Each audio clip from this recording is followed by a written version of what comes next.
T20 world cup 2026 का final अब बेहद करीब है और 8 मार्च को भारत और न्यूजीलैंड के बीच खिताबी मुकाबला खेला जाएगा। ये बड़ा मैच अहमदाबाद के नरेंद्र मोदी स्टेडियम में होने वाला है, जहां से तय होगा कि इस बार T20 का नया चैंपियन कौन बनेगा। पूरे टूर्नामेंट में टीम इंडिया के युवा बल्लेबाज अभिषेक शर्मा की फॉर्म चिंता का कारण बनी हुई है। उन्होंने अब तक 7 पारियों में सिर्फ 89 रन बनाए हैं। इसलिए फाइनल से पहले ये सवाल भी उठ रहा है कि उन्हें प्लेइंग 11 में मौका मिलेगा या टीम मैनेजमेंट कोई बदलाव कर सकता है। दिल्ली के उत्तम नगर इलाके में होली के दिन एक युवक तरुण की हत्या का मामला सामने आया है। बताया जा रहा है कि रंग के गुब्बारे को लेकर शुरू हुआ विवाद अचानक हिंसा में बदल गया, जिसके बाद कई लोगों ने मिलकर उस पर हमला कर दिया और इस घटना के बाद इलाके में गुस्सा और विरोध बढ़ गया है। मिडिल ईस्ट में जारी युद्ध अब 7वें दिन में पहुंच चुका है और हालात लगातार गंभीर होते जा रहे हैं। 28 फरवरी को अमेरिका और इजरायल की संयुक्त कार्रवाई में ईरान के सर्वोच्च नेता अली खामेनेई की मौत के बाद से संघर्ष और तेज हो गया है, जिसमें अब तक ईरान में 1250 से ज्यादा लोगों की जान जा चुकी है। इस युद्ध का असर पूरी दुनिया पर दिखने लगा है, क्योंकि कच्चे तेल की कीमतें तेजी से बढ़कर $150 प्रति बैरल से ऊपर पहुंच गई हैं। विशेषज्ञों का मानना है कि अगर ये संघर्ष लंबा चलता है तो इसका असर वैश्विक अर्थव्यवस्था और कई देशों की महंगाई पर भी पड़ सकता है।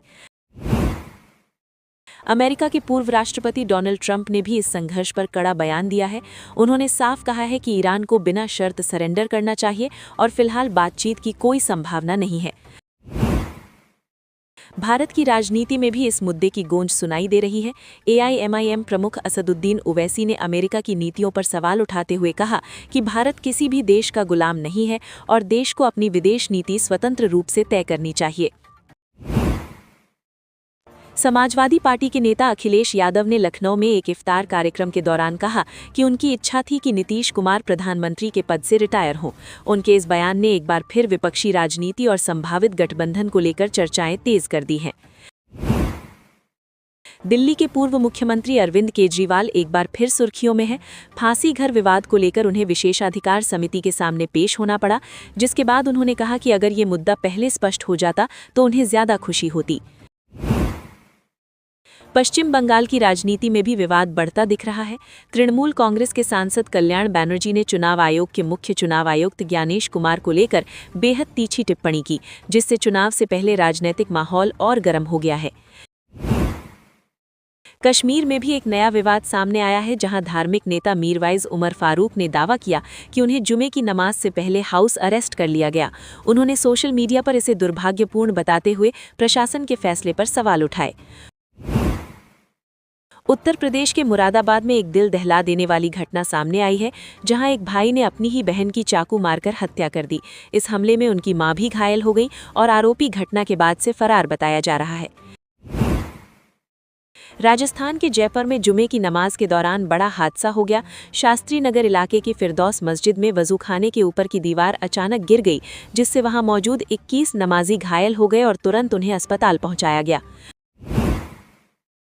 जोधपुर में एक स्पा सेंटर में पार्टी का वीडियो वायरल होने के बाद विवाद खड़ा हो गया है। बताया जा रहा है कि प्रतिबंध के बावजूद ये पार्टी आयोजित की गई और एक युवक ने खुद को पुलिसकर्मी बताकर लोगों को गुमराह करने की कोशिश भी की। नेपाल की राजनीति में इस बार बड़ा बदलाव देखने को मिल रहा है। चुनाव नतीजों में बलेन शाह की पार्टी राष्ट्रीय स्वतंत्र पार्टी को बड़ी बढ़त मिलती दिख रही है, जबकि पूर्व प्रधानमंत्री KP शर्मा ओली चुनाव हार गए हैं।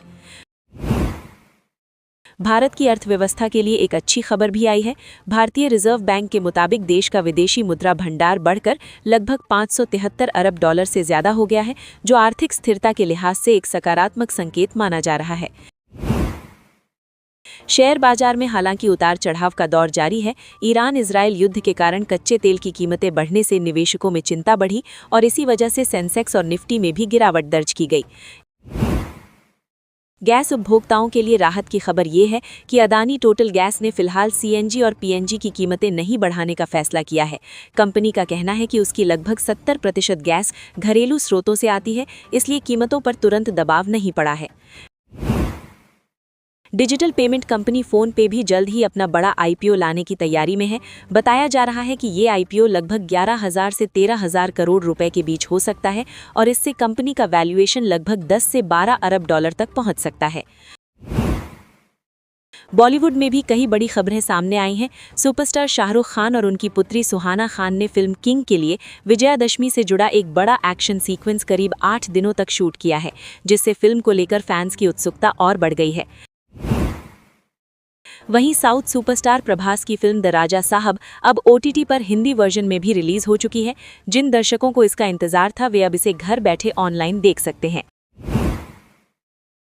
वेब सीरीज के फैंस के लिए भी अच्छी खबर है, क्योंकि एस्पिरेंट्स की तीसरी सीजन का ट्रेलर रिलीज हो गया है। इस बार कहानी में नए संघर्ष और जिम्मेदारियों का दौर दिखाया जाएगा, जिससे दर्शकों को एक अलग और ज्यादा गहरी कहानी देखने को मिल सकती है। इसी बीच एक प्रेरणादायक खबर भी सामने आई है। राजस्थान के भोपालगढ़ की अनीता देवड़ा ने कठिन परिस्थितियों के बावजूद UPSC civil services examination pass कर 644वीं रैंक हासिल की है और उनकी सफलता के पीछे उनकी मां की मेहनत और त्याग की कहानी लोगों को खूब प्रेरित कर रही है।